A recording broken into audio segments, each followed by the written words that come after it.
नमस्कार। आज मैं आपको हिंदी व्याकरण के संबंधबोधक अव्यय की व्याख्या उदाहरण सहित करें इस प्रश्न का उत्तर बताता हूं।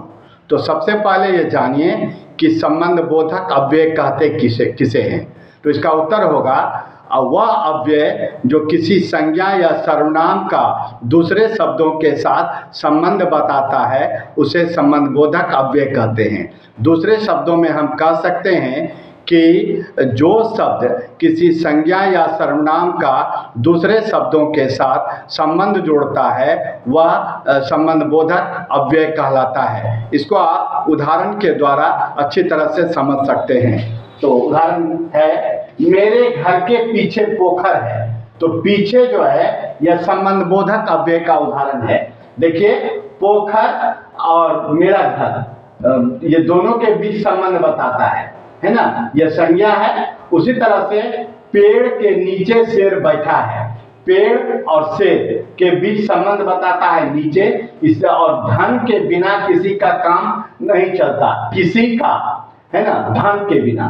तो बिना जो है यह संबंधबोधक अव्यय का उदाहरण है।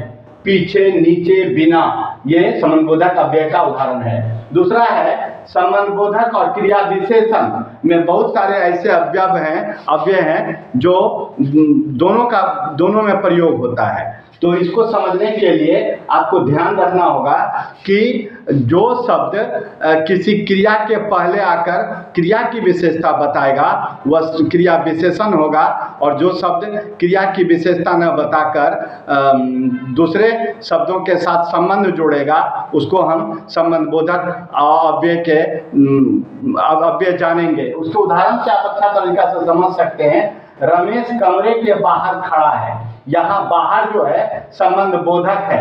कमरा, रमेश कहाँ खड़ा है? तो कमरे के बीच, ये दोनों के बीच संबंध बताता है। रमेश बाहर खड़ा है, यहाँ खड़ा क्रिया है, इसकी विशेषता बता रहा है बाहर, इसलिए यह क्रिया विशेषण हो गया। यहाँ बाहर संबंधबोधक, यहाँ क्रिया विशेषण। उसी तरह कमरे के भीतर सांप है, तो कमरा और सांप के बीच संबंध बता रहा है भीतर शब्द, तो यह संबंधबोधक हो गया।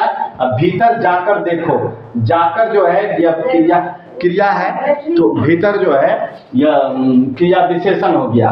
मेरा यह वीडियो यदि अच्छा लगा तो आप इसे लाइक करें, शेयर करें और सब्सक्राइब करें। धन्यवाद।